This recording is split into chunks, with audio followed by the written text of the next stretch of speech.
Assalamu alaikum wa rahmatullah. J'espère que vous allez bien. Donc cette vidéo est pour vous expliquer comment méditer ou la signification très profonde de Sourate An-Nur, plus précisément le verset numéro 35 dans lequel Allah il explique que lui c'est comme une lumière Nur as-samawati wal ard qui se répand entre ou dans les cieux et dans les terres, entre les deux et un peu partout, d'accord, c'est la lumière de tout ce qui existe.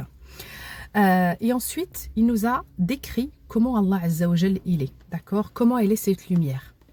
Allah il dit en fait il nous décrit cette lumière pour que nous puissions la visualiser, pour que nous puissions avoir une idée. Et oui, parce qu'on peut arriver à voir cette lumière, et les personnes qui font des méditations très profondes et des prières avec un khushu' total, ou des fois en faisant des dhikr, en ressentant les mots que nous disons, des fois on se met dans un état en dehors du temps et en dehors de l'espace.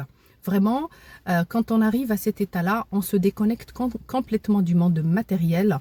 Il faut vraiment que l'autoroute qui mène vers votre cœur soit déjà tracée. Et on peut tracer cette autoroute que si on adopte tout un tas de principes et de comportements positifs dans notre vie. Ça ne vient pas comme ça. Hein.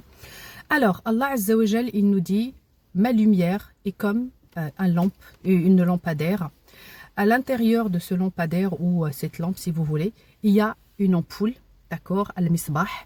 Ensuite, Allah il dit, al-misbah fi zujaja. Cette lampe-là, ou cette ampoule à l'intérieur d'une bouteille en verre.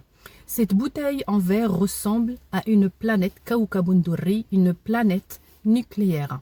D'accord, je ne sais pas si vous imaginez, une planète nucléaire peut paraître toute petite quand on la voit de l'espace ou dans l'espace, mais a un effet extraordinaire, explosif. Comme une planète nucléaire, et en fait, toi, par toi-même, tu vas et tu peux allumer cette planète nucléaire lumineuse à l'intérieur de toi qui s'allume par Nour Allah, par la lumière d'Allah Azza wa Jal. Et Allah ensuite va parler, il va indiquer que cette lumière s'allume par le biais d'une shajara mubaraka, d'un olivier béni. Pourquoi l'olivier? Parce que l'olivier est un arbre qui donne beaucoup de fruits. Et les fruits, ce sont vos actes, d'accord, vos comportements au quotidien. C'est-à-dire que tout ce que tu fais a une conséquence. Et l'ensemble de ces conséquences-là, c'est ce qui va construire et constituer az-zayt, ce qu'on appelle une huile, qui va pouvoir allumer cette lumière à l'intérieur.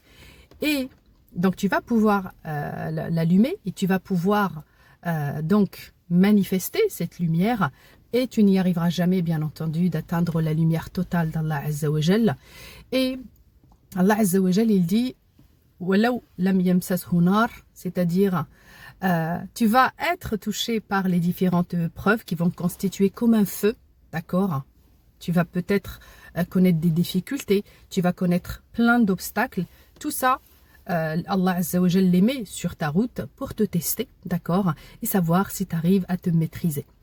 Quand tu arrives à te maîtriser, et je n'ai déjà parlé donc sur mes différentes vidéos sur YouTube, j'ai parlé des épreuves, le but de ces épreuves et comment les surmonter, et quel est le message qu'Allah Azza wa Jal souhaite te transmettre en mettant sur ta route des épreuves. Mais ça ne veut pas dire que tu vivras toute ta vie avec les épreuves, au contraire.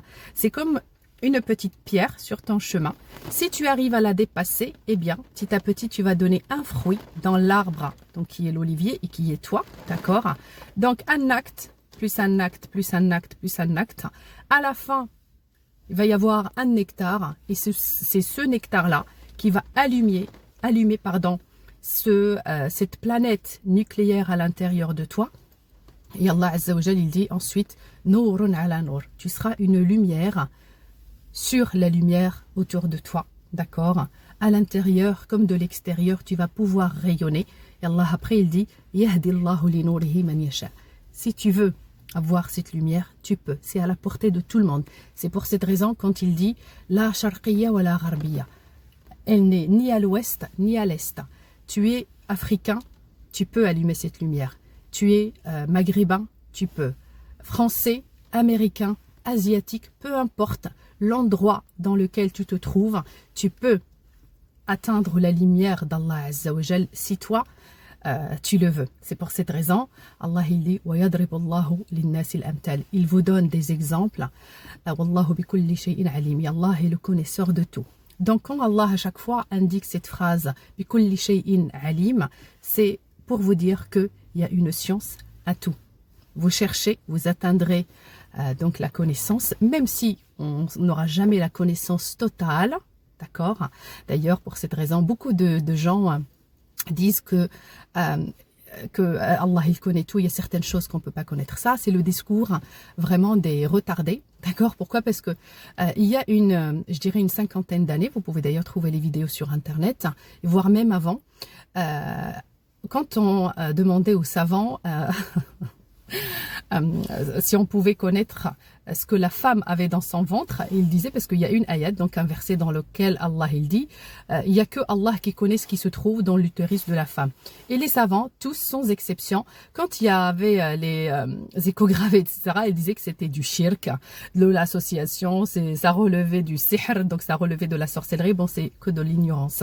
Pourquoi? Parce que Allah, à chaque fois, quand il mentionne « Wa Allahu bi kulli shay'in alim », il nous a transmis la connaissance. On connaît peut-être pas tout et on connaîtra jamais tout, mais à chaque fois que vous voyez cette phrase Wallahu bi kulli shay'in alim, Allah est le connaisseur de tout, sache qu'il t'ouvre la porte pour te dire, toi aussi, tu peux tout connaître. Même si tu ne connaîtras pas tout, mais sache que pour cette lumière, Allah il l'a mis à ta disposition. Il t'a dit que si tu souhaites la découvrir et la voir, il y a certains principes à adopter. Et crois-moi, le jour où tu apercevras cette lumière, toute ta vie changera. Tu pourras demander tout ce que tu souhaites dans la vie, tu l'auras.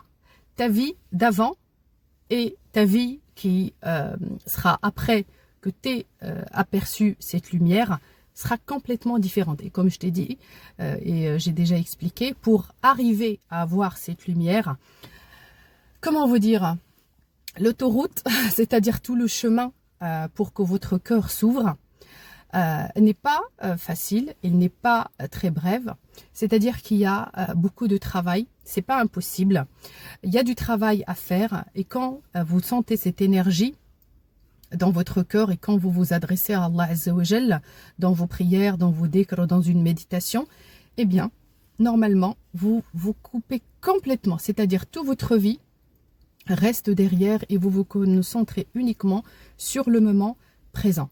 Et c'est que les gens qui viennent à Allah Azza wa Jal, et quand ils invoquent Allah, c'est ça, as-salat. La prière ne veut pas seulement dire les moments, les 5 fois où on prie dans la journée. La prière ou as-salat peut être en permanence, tout au long de ta journée, c'est-à-dire tu es en contact avec Allah, c'est-à-dire tu te rappelles d'Allah Azza wa Jal dans tout ce que tu fais. En mangeant, en buvant, en jouant avec tes gosses, en travaillant, donc tu as toujours... ici, là, la présence de cette source divine et de cette lumière d'Allah Azza wa Jalla qui englobe les cieux, la terre. Allah Azza wa Jalla, il dit نحن أقرب إليه من حبل الوريد. Nous sommes plus proches que sa veine jugulaire, c'est-à-dire Allah Azza wa Jalla est à l'intérieur de toi, autour de toi. بكل شيء محيط بين أيديهم وخلفهم, entre tes doigts, derrière, devant, en fait, il est omniprésent. Il faut que tu ressens sa présence afin que petit à petit, tu actives cette lumière qui te permettra vraiment d'aller dans des horizons de ta vie que tu n'as jamais espéré voir, imaginer, et crois-moi, ça existe et c'est juste magnifique. Alors, Surat An-Nur, vous en méditez, surtout le verset 35. Essayez d'imaginer cette lumière d'Allah Azza wa Jalla qui vous englobe en permanence. Et petit à petit, vous allez voir que votre comportement, il change, d'accord. Vous allez pouvoir dévier plein de choses, même éviter certains comportements que vous faisiez, voilà, et qu'ils étaient plus forts que vous. Petit à petit, quand vous allez vous rappeler de la présence d'Allah Azza wa Jal sous forme de lumière en permanence avec vous, ça vous poussera à changer petit à petit jusqu'à atteindre l'illumination et la lumière divine, Inch'Allah. Wassalamu alaikum.